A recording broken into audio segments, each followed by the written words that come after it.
నమస్తే అమ్మా. నమస్తే అమ్మా. అమ్మా, ఉమ్. ఉప్పు వల్ల ఉపయోగాలు. అమ్మా, ఆ, ఉప్పు లేకపోతే అసలు ఏముందమ్మా? అసలు రుచే లేదేమో. దాని పేరే రుచి. ఆ, ఉప్పుని రుచి అంటారు. ఆ ఉప్పు కూరలో వేయకపోతే, కూరకు అది ఏ పదార్థంలో అయినా ఉప్పు లేకపోతే దానికి రుచి లేదు.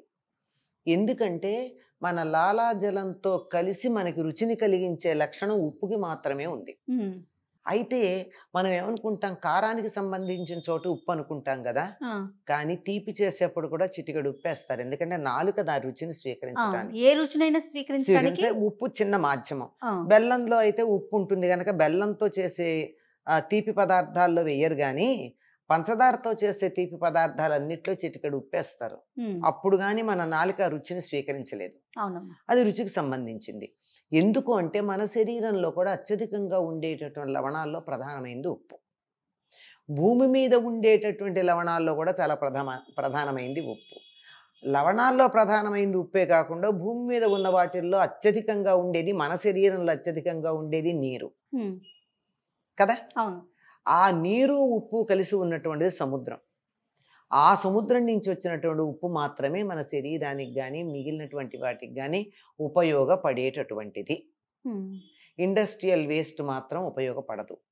అందుకే ఏదైనా మనం ఊరగాయ పెట్టుకుంటే నిలవ ఉండాలంటే సముద్రపు ఉప్పు మాత్రమే ఉపయోగపడుతుంది. ఉమ్, అంతేగాని మనం అయోడైజ్డ్ ఉప్పు లేక ఇండస్ట్రియల్ వేస్ట్ ఇది వాడేటటువంటి దాంట్లో తెచ్చి వాడేటటువంటి ఉప్పు ఉప్పగా ఉంటే ఉండొచ్చేమో కానీ నిలవ ఉండదు. ఉండడానికి పనికిరాదు. అవును. మొట్టమొదట నిలవ ఉంచడానికి, మనకి నాలుకకి రుచి తెలియడానికి ఉపయోగపడుతుంది. రుచి అంటాం. చేసిన పదార్థం నిలవ ఉండడానికి ఉపయోగపడుతుంది. మనం కూరో పప్పు చేస్తే ఉప్పు తక్కువైతే మధ్యాహ్నానికల్లా వాసన వస్తుంది. సమానంగా ఉప్పు పడితే సాయంకాలం దాకా అవునవును, వాసన అవును. రాదు. అదే ఊరగాయలు నిలవ ఉండాలంటే ఉప్పు అవునమ్మా. ప్రధానమైనటువంటిది. అది కూడా సముద్రపు ఉప్పు. ఉమ్, ఇది నిలవ ఉండడానికి ఉపయోగపడుతుంది. అంతేకాకుండా ఉప్పుకు ఉన్నటువంటి మరొక లక్షణం ఏమిటంటే వాతావరణంలో ఉన్నటువంటి ప్రతికూల స్పందనలను అది గ్రహిస్తుంది. ఉహుం, అంటే నెగిటివ్ వైబ్రేషన్స్ ఏవైతే ఉన్నాయో వాటన్నిటిని ఉప్పు గ్రహిస్తుంది. అందుకే ప్రధానంగా మిగిలిన చోట్ల మనం దాన్ని వాడం, కానీ పిల్లలకి దిష్టి తగిలితే ఏం చేస్తామమ్మా? ఉప్పుతో తీస్తాం. ఉప్పుతో తీస్తాం.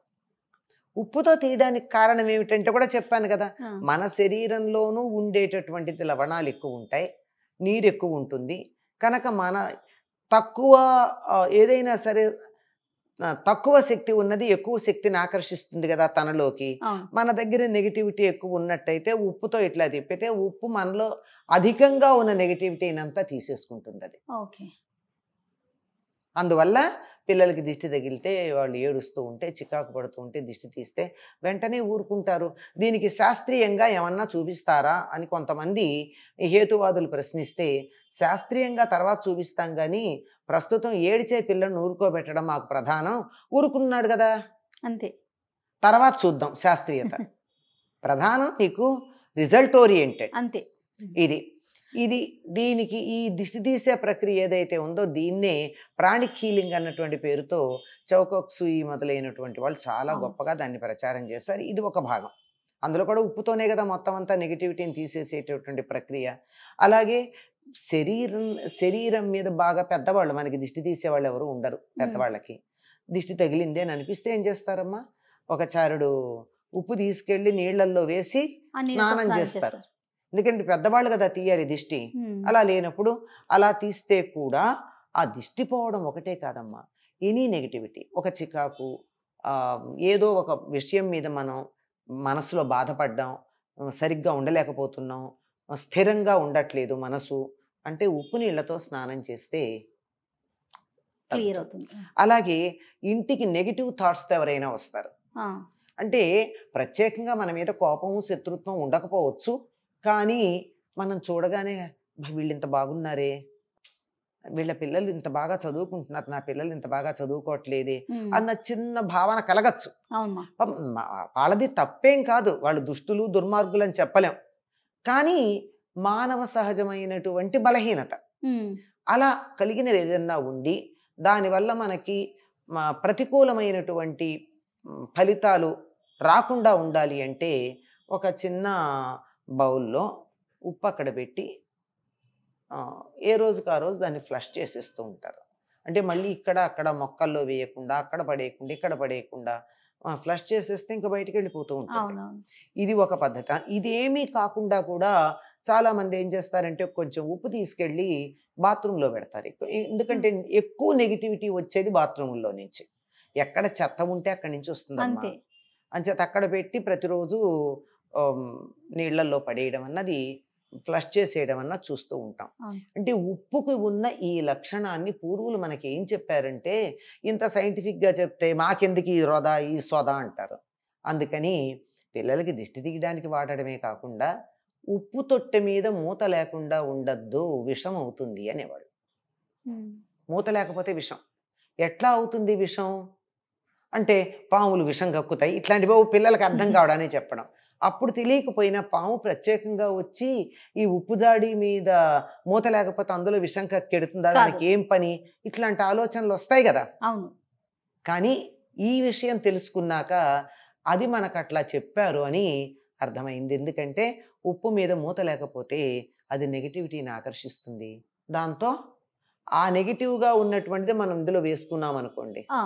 ఆరోగ్యం పాడవుతుంది గదా! 100%. అందువల్ల మూత పెట్టుంచండి. ఎప్పుడు పొరపాటున కూడా ఉప్పు మీద మూత లేకుండా లేకుండా. ఉండకూడదు హ్మ్. అనేది చెప్తారు. ఓకే. ఇది ప్రధానంగా ఉండేటటువంటిది నీరు, ఉప్పు. ఈ 2 కలిసి ఉండేది సముద్రం. దాన్నించి వచ్చిన ఉప్పుకి మాత్రమే ఇటువంటి ప్రయోజనం ఉంది. వేరే రకాల ఉప్పులకి ఈ ప్రయోజనం లేదు. హ్మ్. మూత లేకపోతే విషం. ఎట్లా అవుతుంది విషం? అంటే పాములు విషం కక్కుతాయి. ఇట్లాంటివి పిల్లలకి అర్థం కావడానికి చెప్పడం. అప్పుడు తెలియకపోయినా పాము ప్రత్యేకంగా వచ్చి ఈ ఉప్పు జాడి మీద మూత లేకపోతే అందులో విషం కక్కెడుతుందా? కాదు. దానికి ఏం పని? ఇట్లాంటి ఆలోచనలు వస్తాయి గదా! అవును. కానీ ఈ విషయం తెలుసుకున్నాక అది మనకట్లా చెప్పారు అని అర్థమైంది. ఎందుకంటే ఉప్పు మీద మూత లేకపోతే అది నెగటివిటీని ఆకర్షిస్తుంది. దాంతో ఆ నెగెటివ్‌గా ఉన్నటువంటిది మనం ఇందులో వేసుకున్నామనుకోండి, ఆ! ఆరోగ్యం పాడవుతుంది గదా! 100%. అందువల్ల మూత పెట్టుంచండి. ఎప్పుడు పొరపాటున కూడా ఉప్పు మీద మూత లేకుండా లేకుండా. ఉండకూడదు హ్మ్. అనేది చెప్తారు. ఓకే. ఇది ప్రధానంగా ఉండేటటువంటిది నీరు, ఉప్పు. ఈ 2 కలిసి ఉండేది సముద్రం. దాన్నించి వచ్చిన ఉప్పుకి మాత్రమే ఇటువంటి ప్రయోజనం ఉంది. వేరే రకాల ఉప్పులకి ఈ ప్రయోజనం లేదు. రైట్. నమస్తే. నమస్తే అమ్మా.